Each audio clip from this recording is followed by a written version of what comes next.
Quando depois de você ver tudo isso, você já está pronto para ir para o Enem. Agora, a pergunta que não quer calar. Eu vendo tudo isso daí, que pessoal, muita gente chama de matemática básica, isso já é o suficiente para eu já mandar bem no Enem? Para eu conseguir 700 pontos, 747 pontos no Enem ou mais? Marlos Menezes por aqui.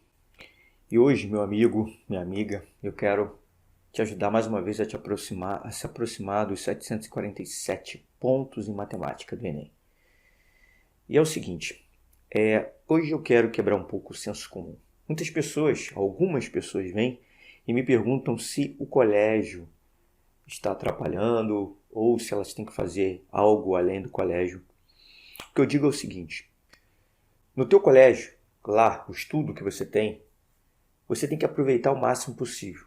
E eu te digo o seguinte, pode ser que, como uma grande parte das pessoas, você não seja uma pessoa adequada ao estudo dos seus colégios. Por quê? Ao ensino que é dado lá no seu colégio. Por que eu digo isso? Pelo seguinte, talvez você seja um tipo de pessoa que não consegue se concentrar durante a aula. Talvez você seja um tipo de pessoa que, quando você sai da aula, você sai sem entender nada, você não tem nem condições de ter dúvida. Porque a dúvida é algo que te impulsiona. Se você não está conseguindo nem ter dúvida, então talvez você esteja se complicando. Talvez quando você saia da sua aula, você sinta um medo muito grande de esquecer o que você aprendeu ou uma parte que você aprendeu ou reteve lá daquele aprendizado. Então talvez a aula não esteja sendo tão adequada para você.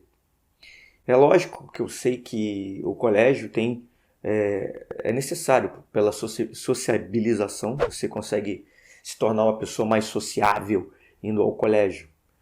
Mas a maior parte dos colégios que a gente tem hoje, eles não estão adequados a essa nova onda que está aparecendo aí. A nova onda de conhecimento, essa necessidade de você aprender cada vez mais rápido. E o que acontece? Talvez você precisa encontrar outras formas de estudar. E por que eu estou falando tudo isso agora? O que acontece? A gente está cada vez mais próximo do Enem. E o tempo está passando. Está passando. Estamos chegando no Enem. Uma hora o Enem vai chegar. Certo? E como é que você está se preparando? Deixa eu te falar uma coisa.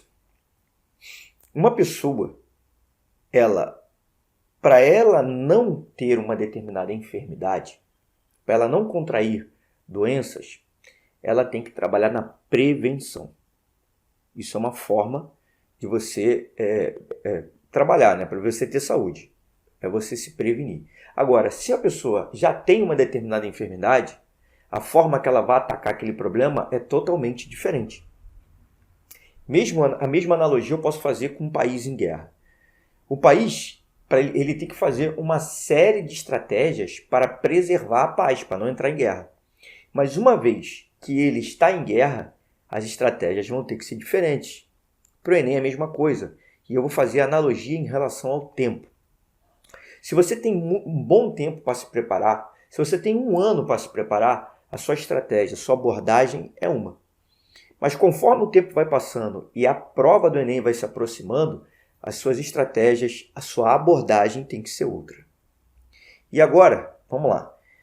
Qual é a melhor forma que eu vejo para você se preparar para um Enem que está próximo? A melhor forma que eu vejo é se preparar por exercícios. E é você fazer a maior quantidade de exercícios possível. Seria isso? Não é só isso. Você tem que saber fazer exercícios. Você tem que aprender a escolher os melhores exercícios. Você tem que conseguir otimizar o seu tempo com eles. E talvez isso não seja tão simples para você. Então não é todo exercício que você vai sair fazendo à torto e à direito. Você tem que entender que aquele exercício ali, se você está estudando por exercícios, aquele exercício ele vai representar para você a teoria, o próprio exercício em si, que vai fazer com que você aumente a sua capacidade cognitiva, a sua capacidade de resolver problemas e também a sua revisão. Os exercícios eles vão assumir esses três papéis. E é exatamente por isso que o exercício como revisão, você vai refazê-lo várias vezes. Você pode refazê-lo várias vezes. Uma outra coisa que eu queria falar contigo é o seguinte, olha só. Imagine você que eu sou uma pessoa que vai entrar numa academia e vou ter que fazer um conjunto de exercícios lá para entrar em forma. O que acontece? Antes de eu começar os meus exercícios, eu tenho que fazer um aquecimento, eu, de repente, tenho que pegar pesos mais leves, ou fazer algum alongamento, se for o caso, dependendo do meu objetivo. O que eu quero dizer com isso? Esse conjunto de exercícios, antes de eu começar a fazer o exercício com o objetivo do meu preparo físico ou mental, do meu condicionamento melhorar, eu tenho que fazer esse conjunto de exercícios que é chamado de pré-treino. Ah, calma aí, mas o que isso tem a ver com o Enem? E como que esse conhecimento doido vai me aproximar dos 747? É o seguinte, eu digo aqui que você tem que estudar por exercícios, quanto mais próximo tiver a prova. Tudo bem. Só que esses exercícios, a que eu estava me referindo, são exercícios do Enem. Só que, e se você não estiver pronto para fazer esses exercícios do Enem? Você vai precisar de um pré-treino ou exercícios preparatórios para você entrar nessa maratona de exercícios do Enem. E que exercícios seriam esses? Logicamente que não são exercícios do Enem. Por exemplo, se você tiver muita dificuldade em matérias básicas, na matemática básica, se você tiver dificuldades de como somar, novamente, já falei isso daqui, somar, dividir, subtrair, se tiver dificuldades em potenciação, tiver dificuldades em colocar em evidência, são coisas que caem no Enem. Se você tiver dificuldade disso, em frações, que você vai precisar muito para fazer questões de regra de 3, fazer questões de porcentagem, você vai ter que dominar frações. Então, você vai ter que fazer uma série de conjuntos preparativos que vão te habilitar a entrar nas questões do Enem. Esses conjuntos de exercícios, eles também têm que ser pré-selecionados. Por quê? Porque, inicialmente, eles nem contextualizados podem ser. Se você tiver muita dificuldade, eles não vão ter que ser aqueles exercícios contextualizados como o Enem gosta de cobrar. Exercícios contextualizados, caso você não saiba, são exercícios que pegam alguma parte da vida real, coisas que você vê no seu dia a dia e adequam a uma questão. Esses exercícios, dessa forma, exigem um nível de interpretação um pouco maior, mais apurado, ou talvez exija um nível de maturidade em resolver questões. E exercícios não contextualizados é aquele que joga a matéria fria e você tem que resolver. Como, por exemplo, uma simples conta ou uma expressão numérica. Talvez você tenha que começar dessa forma. Depende do seu nível. Cada um com o seu cada um. O que é matemática básica para mim pode não ser matemática básica para você. Por quê? Porque é básico para quê? É básico para o meu próximo nível. Eu tenho que saber o que é básico, o que eu tenho que dominar, o que eu tenho que solidificar no meu conhecimento para eu avançar, para eu chegar no meu próximo nível.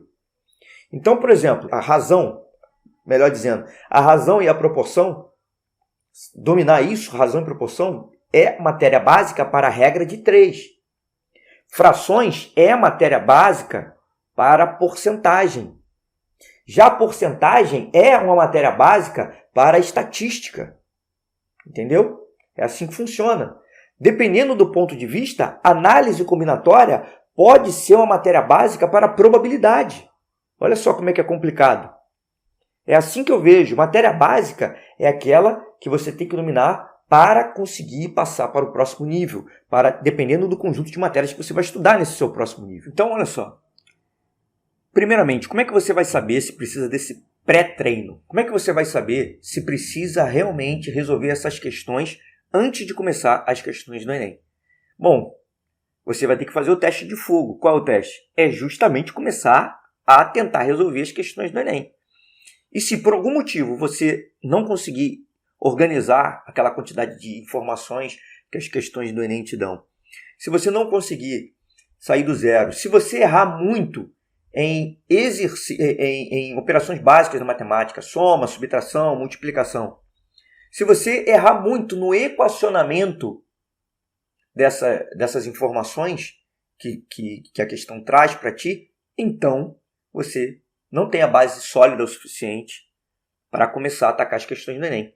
Você vai precisar fazer o pré-treino, você vai ter que começar por esses exercícios aqui. E que conteúdos são esses que você tem que ver antes de começar a atacar propriamente dito as questões do Enem? Primeiro exercício, vamos começar do início, né? As operações básicas com os números naturais. Soma, subtração, multiplicação, divisão, potenciação, radiciação. Você vai precisar dominar isso daí. E onde que você vai encontrar esses exercícios que eu estou falando aqui para ti? Na internet. Você coloca ali exercícios de operações básicas da matemática. Vai aparecer lá. Você vai ter que dominar expressões numéricas. Vai ter que fazer exercícios só com expressões numéricas. Isso vai te dar vai solidificar o seu conhecimento sobre essas operações básicas. Você vai ter que saber os conceitos de múltiplos, divisores, MDC. E essa lista que eu estou falando aqui para você é a suficiente para você terminar o seu pré-treino, digamos assim. Antes de você atacar o Enem, você vai ter que ver só isso daqui. Então, recapitulando. Operações básicas, potenciação, radiciação, expressões numéricas, múltiplos divisores, MDC, que é o máximo divisor comum, e MMC, que é o mínimo múltiplo comum. Operações básicas com polinômios e estudos dos números racionais. Os números racionais é o quê? Eles podem ser expressos na forma de fração, mas não só isso, na forma decimal e também na forma de dízima periódica. É bom você saber todas essas diferenças. E por último, a última coisa que você vai ver disso daí, antes de entrar no Enem, é você conseguir traduzir adequadamente o que é dito na questão para a matemática. Ou seja, você saber equacionar o seu problema. É isso que eu chamo de tradução. É você saber equacionar. Você pegar uma questão contextualizada e você colocar ela na linguagem matemática. Depois de você ver tudo isso, você já está pronto para ir para o Enem. Agora, a pergunta que não quer calar. Eu vendo tudo isso daí, que pessoal, muita gente chama de matemática básica, isso já é o suficiente para eu já mandar bem no Enem? Para eu conseguir 700 pontos, 747 pontos no Enem ou mais? Não, não vai ser suficiente. Você não vai estar preparado para o Enem só fazendo isso. Por quê? Porque até então, no pré-treino, você ainda não viu nenhuma questão do Enem. Você não está fazendo questões no estilo Enem. Você só vai começar a preparar bem mesmo quando você fizer questões no estilo Enem. Então, nessa matemática básica aí, é só uma preparação antes de você atacar o Enem, propriamente dito, tá? As questões no estilo Enem, do jeito que você deve fazer, tá? Olha só, agora eu quero entrar em outro tema aqui com você. É o seguinte, você tem que se preocupar com fatores que você pode controlar. Não fica se preocupando com notícias externas, se o Enem vai acontecer ou não vai, se o Enem vai ser adiado ou não vai, se ele foi adiado ou não foi. Meu amigo, se concentre em você. Crie em você essa capacidade de se focar. Seja comprometido. Agora, olha só. Talvez, mediante as circunstâncias todas, talvez você se sinta relaxado. Pela distância da prova do Enem, você fique mais confortável. O que você que tem que ter é foco, é compromisso com o resultado. Se você quer 747 pontos, se concentre no que você pode fazer para melhorar. Não deixe que que fatores externos te atrapalhem, meu amigo. Corra atrás do que você quer, entendeu? Então, olha só, o que você pode controlar? Você pode controlar o seu ambiente de estudos. Você pode controlar o tipo de material que você estuda para atingir o seu resultado. É nisso que você tem que controlar, tem que se preocupar. É o seu desempenho. Então, se tem gente falando aí o que vai acontecer, que vai ser adiado, ou que o Enem vai ser anulado, que não vai ter Enem, sabe o que você tem que fazer, meu amigo? Vai cuidar da tua vida, rapaz. Vai estudar. É isso que você pode fazer. É isso que está no que você tem controle. Certo? Então, torne-se uma pessoa melhor a cada dia. Sinta-se confiante de que você realmente vai conseguir e tomar posse daquilo que te pertence. É assim que você tem que proceder no seu dia a dia. É muito difícil isso, né? Você tem que mudar o seu estado mental. Você tem que mudar o seu mindset em relação a essas coisas. Você não pode deixar... Sabe por que o mundo te aflige ou pode estar te afligindo? Essas coisas todas? Porque você fica deixando o seu cérebro te dominar. É isso que acontece. Como é que eu deixo o cérebro me dominar? Quando eu não estou focado no agora, no presente. Eu tenho que ter a capacidade de estar concentrado no agora.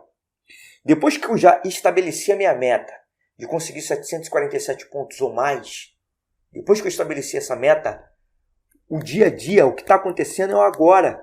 É o cumprimento, é as coisas que eu tenho que fazer para que aquilo aconteça no futuro. Eu já esqueci, eu já planejei, eu estou agora no agora. Eu estou preparando, sedimentando o meu amanhã, trabalhando, cultivando o meu agora. O teu cérebro vai querer te jogar para frente ou para trás, vai te querer te colocar milhões de problemas. Por quê? Porque a principal preocupação do seu cérebro é com a conservação de energia. Ele não quer que você gaste energia demais, então ele vai fazer de tudo para que você fique parado, para que você fique descansado, relaxando. Só que você tem que botar pressão nele, você tem que dizer para o teu cérebro que quem manda é você. E você é muito maior do que o seu cérebro. Você é muito mais complexo que isso. Você é uma pessoa que é dona do seu destino, até um determinado momento, lógico. Mas não deixe o seu cérebro te dominar.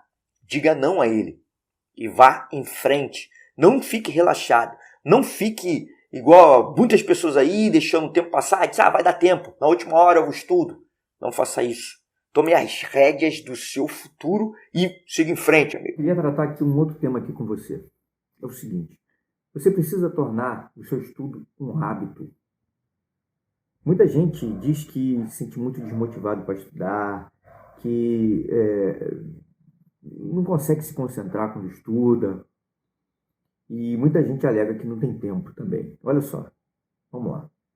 Tudo isso é porque o estudo ainda não se transformou em um hábito para você. Ainda não é um hábito para você estudar. Porque se fosse, você nem ia se preocupar com nenhuma dessas coisas. E como é que eu consigo transformar meu estudo num hábito? Como é que eu consigo estudar todos os dias e conseguir ter uma concentração melhor? Como é que eu consigo ter um desempenho melhor nos estudos? É o seguinte, você tem que começar devagar. Não adianta você querer já começar a 1000 por hora. Não adianta você que não tem nenhum preparo físico e quer ter um preparo físico melhor, já querer já carregar o peso todo da academia. Você não vai conseguir, você vai acabar se contundindo. Com os exercícios, com o estudo, é a mesma coisa. Você tem que começar devagar e aquele pouco que você faz no dia, que seja 15 minutos. Você tem que ser 15 minutos todos os dias. Transformar aqueles 15 minutos num hábito e depois ir aumentando. Eu já falei aqui em outro vídeo que a prova do Enem é uma prova de resistência. Então, eu acredito sim que você tem que se preparar para conseguir estudar uma boa quantidade de tempo. Você tem que conseguir se preparar. Eu acredito que se você conseguir estudar 2 horas ininterruptas, ou seja, sem parar, isso vai te dar um poder de preparo para a prova do Enem maior. E fazendo simulados, como eu já falei também em outros vídeos, simulados como acontece na prova do Enem. Fazendo simulados, você vai se preparar melhor para a prova do Enem, porque você vai ficar longos períodos de hora parado não, se dedicando, se concentrando. E o fato de você ficar esse longo período de tempo se concentrando vai aumentar o seu poder de concentração na prova do Enem. Então, você tem que ter esse hábito de estudar. Se você não tem esse hábito de estudar, vá adquirindo esse hábito aos poucos, começando devagar e aumentando. E para você que diz que não tem tempo de estudar um período de 2 horas ou de 3 horas, eu quero dizer o seguinte, talvez você não saiba, mas você tem muito mais tempo livre do que você imagina. Olha só aquele tempinho que você gasta vendo filme, aquele tempinho que você gasta no YouTube, aquele tempinho que você gasta fazendo coisas que não tem muito a ver com 747 pontos que você quer atingir no Enem, em matemática. Não tem muito a ver com o seu objetivo de conseguir aquela carreira sonhada. Então, olha só, a partir de agora, começa a dedicar. Acorda um pouco mais cedo. Acorda um pouco mais cedo. Ah, não, mas eu tenho que estudar. Eu só consigo render se eu dormir 8 horas por dia. Olha só, se você não tem tempo no longo do dia, ou você organiza melhor o seu tempo, você deixa de fazer coisas desnecessárias, ou então você sacrifica durante um período de tempo algumas horas de sono. É o jeito que você tem que fazer, uma solução que você pode criar para conseguir ter mais tempo para o estudo e tornar do seu estudo um hábito que vai contribuir para a sua aprovação, que vai contribuir para você conseguir os 747 pontos ou mais, né? Tudo bem? E outra coisa que eu quero fazer também, falar com você também é o seguinte, é bom que você estabeleça metas atingíveis para a prova do Enem. O que são metas atingíveis? Metas no estudo. É muito interessante que você tenha metas no estudo. Olha só, e essas metas têm que ser atingíveis. E você só vai saber se uma meta é atingível ou não com a experiência. Então, no início, metas no estudo, o que eu quero dizer com metas no estudo? É tipo assim, ó, eu quero dominar tudo desse determinado conteúdo. Isso já vai estar lá no seu cronograma. E eu já falei aqui que o cronograma é importante, mas ele tem que ser flexível. Então, você vai batendo aquelas metas ali, e o que acontece? Você determinou, você especificou um determinado dia para terminar um determinado conteúdo. Pode ser que você não consiga. Você flexibiliza isso. E conforme você vai fazendo isso, você vai vendo o que é possível e o que não é.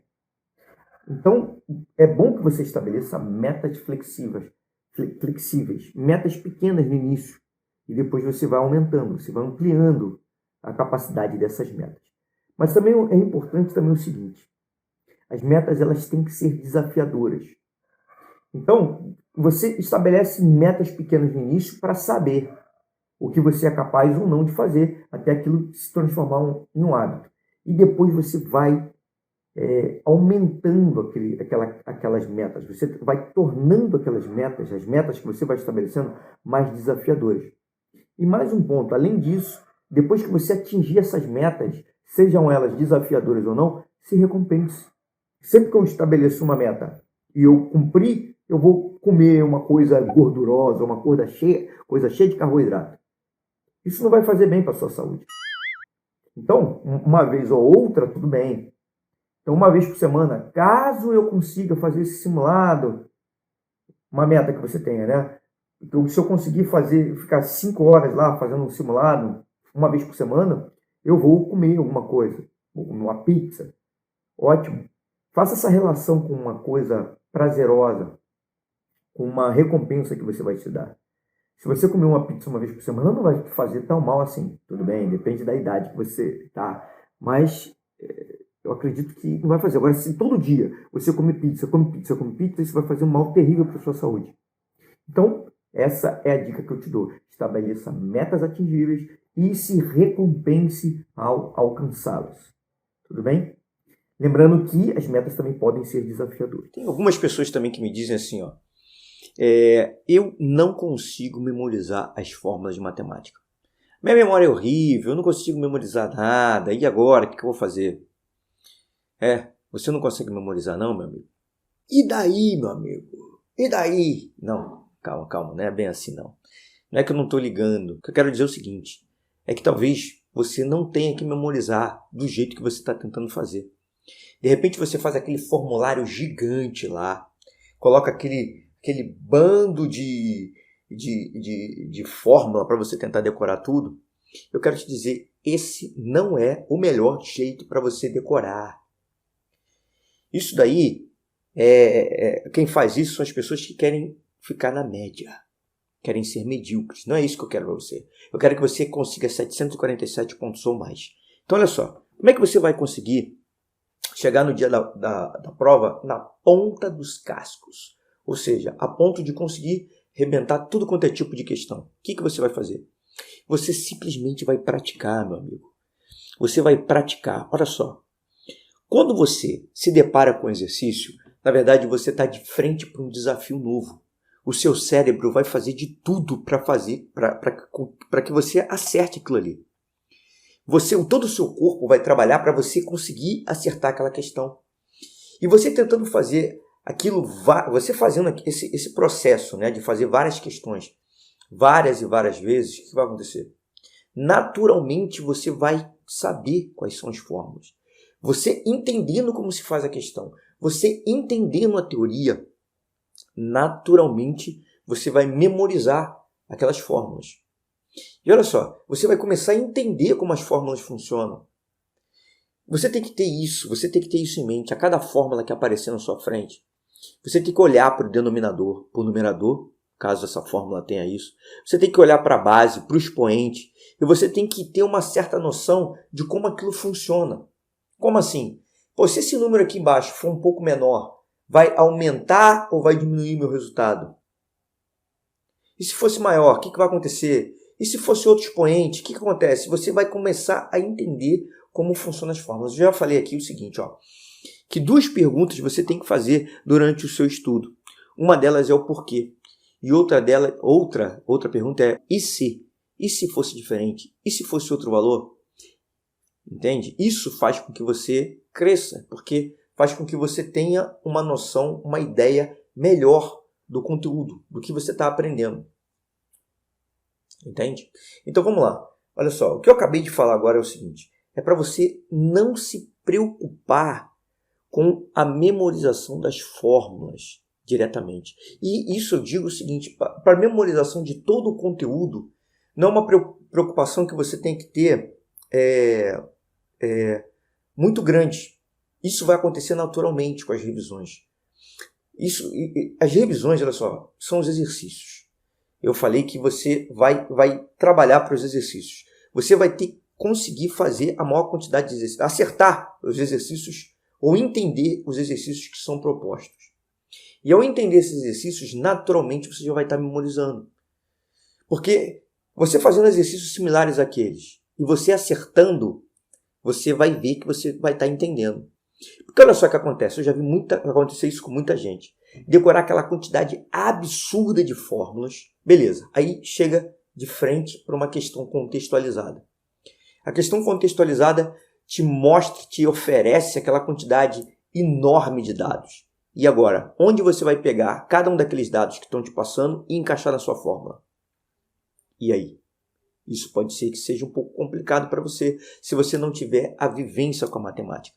Se você não entender como aquilo funciona, como resolver as questões. Então, resolver as questões é o que vai te dar essa capacidade de utilizar as fórmulas. Se preocupe em como utilizar as fórmulas e não em memorizá-las, porque a memorização vai ser um processo natural se você estudar da maneira correta. Tudo bem?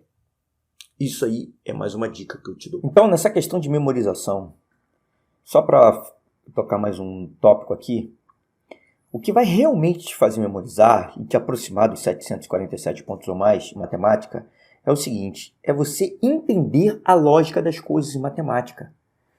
Isso só vai ser possível se você tiver uma base sólida. Você tem que entender os conteúdos anteriores para você chegar e entender isso daí. Uma outra coisa agora, mudando um pouquinho de assunto, o que acontece? Quando você está diante da preparação, né? Diante de uma prova de matemática do Enem, que tem questões hoje contextualizadas, aquelas questões do Enem, elas vão te exigir uma série de habilidades que você tem que ter para conseguir resolver aquela prova. Então, olha só, não adianta só você ser um exímio calculador. Você é uma calculadora ambulante, faz contas de cabeça muito rápido, arrebenta. O que adianta você ter isso se você não consegue simplesmente traduzir o que está ali escrito, o português, para uma linguagem matemática? Você não consegue equacionar o problema. Adianta você fazer as contas rapidamente? Olha só, eu não estou dizendo que isso não ajuda. Inclusive, eu já até gravei um vídeo sobre isso. É muito importante você já ter memorizado a tabuada. A memorização da tabuada nada mais é do que você tornar um processo automático. Você é um processo de multiplicação para você tornar aquilo automático, você conseguir fazer rápido.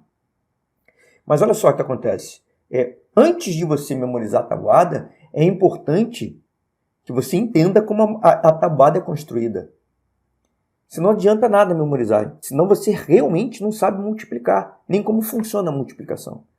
Então você tem que ter uma série de habilidades.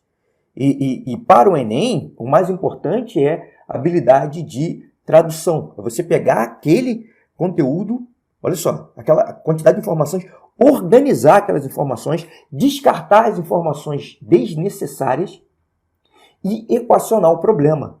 Feito isso, você já é um exímio atirador. Mas é lógico que isso também não é o suficiente. É o mais importante, mas não é o suficiente. Por quê? Porque você vai precisar de toda a base para fazer o resto. Você vai precisar somar, subtrair. Você vai precisar das operações básicas. Você vai precisar da potenciação, da radiciação para resolver essa equação que você acabou de construir. Certo? Agora, olha só. Mais um detalhezinho aqui que eu falei. Eu falei que na preparação é importante que você elenque exercícios, que você vai repetir esses exercícios várias vezes. Mas olha só, eu estou considerando isso para pessoas que têm muita dificuldade. Eu estou dizendo para você fazer isso até você dominar aquele exercício, até você entender aquele exercício 100%. Por quê? Porque o principal do exercício é te fazer pensar. É construir a sua habilidade, o seu poder de cognição. É aumentar a sua capacidade cognitiva, a sua capacidade de resolver problemas. Isso você só vai conseguir fazendo novos problemas. Quantos mais problemas diferentes, parecidos até com aquele que você já resolveu, que você já domina, melhor. Mas existem vários fatores, várias variáveis aí nesse processo. Uma das variáveis é o tempo. Se você tem pouco tempo para se preparar, então você tem que otimizar esse seu tempo. Imagine só que falta pouquíssimo tempo para a prova do Enem. O que você vai fazer? Você vai ter que dominar um conjunto de questões. Um conjunto de questões que tem uma tendência maior a cair no Enem. Olha só, vamos lá. Vamos pensar num tema específico. Vou te dar um exemplo. Análise combinatória. É um tema considerado difícil no Enem. Você acha mesmo que se você fizer só algumas questõezinhas básicas de análise combinatória, você vai conseguir dominar todo o conteúdo necessário para o Enem? Sobre esse tema, sobre análise combinatória? Aí que está a grande questão. Análise combinatória é um tema que você tem que fazer um número bem grande de questões se você quiser dominar qualquer questão de análise combinatória que cai na prova. Se o cara vier com uma questão nova de análise combinatória, até professores bons podem errar. E você só vai conseguir se você fizer uma grande quantidade de questões de análise combinatória. Agora, olha só, você tem pouco tempo para se preparar para a prova. Supondo, talvez seja um ponto você nem estudar análise combinatória para o Enem. Mas se você tiver um pouquinho de tempo a mais, eu recomendo que você estude. Eu recomendo que você tente dominar esse conteúdo. Aliás, eu recomendo que você tente dominar todos os conteúdos do Enem. Porque 747 pontos vem fácil. E aí você vai além, entendeu? Mas isso só no tempo. Você tem que adequar a sua realidade ao tempo. Quer dizer, você tem que adequar todos esses conteúdos à sua realidade. E o tempo faz parte da sua realidade também. Tá bom? Bom, pessoal, hoje, esse aqui foi o meu recado de hoje, tá? Espero ter ajudado vocês aí na preparação para o Enem. E eu desejo a vocês que continuem estudando. Eu quero que vocês tenham essa habilidade, esse hábito de estudar diariamente. É isso que vai fazer a diferença para você. É isso realmente que vai te aproximar dos 747 pontos. Tudo bem? Um grande abraço a todos aí. E tchau.